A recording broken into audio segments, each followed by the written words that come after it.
According to Graham Hawkes, the key to human survival lies undiscovered in the world's oceans. Hawkes is a British-born engineer who has dedicated most of his life to finding a way to fully explore the planet's oceans.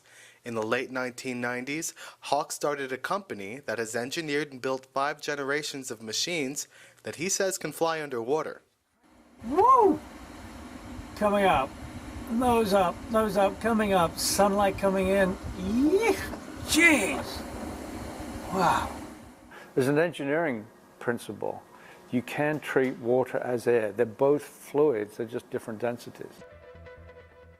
The submersibles use what Hawkes calls downward lift to descend through water, in much the same way as airplanes fly through air. The system allows for more maneuverability and freedom than conventional submarines that have to sink to reach depth. Among Hawkes' customers is Richard Branson, and Hawkes hopes that such high-profile interest will help raise awareness for what he says is an urgent need for more ocean exploration. 94% of life on this planet is aquatic.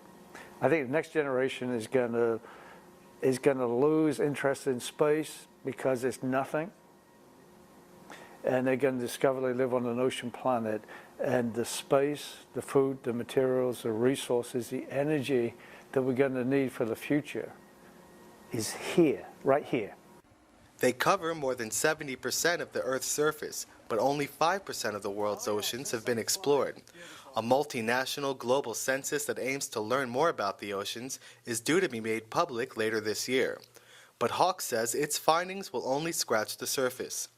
And if you were to argue with Hawkes that the planet's oceans aren't worth the cost and effort of exploration, you better be ready for an earful. You know, if anybody says to me, we pretty much know what's in the ocean, I'm going to say rubbish. Rubbish. Absolute rubbish. I take you down in this, we'll get to 200 or 300 feet. You'll see lots of eyeballs looking back, and 50% of those won't be classified by science. Over the years, Hawkes has managed to bring down the cost of his submersibles. He says a more cost-effective sub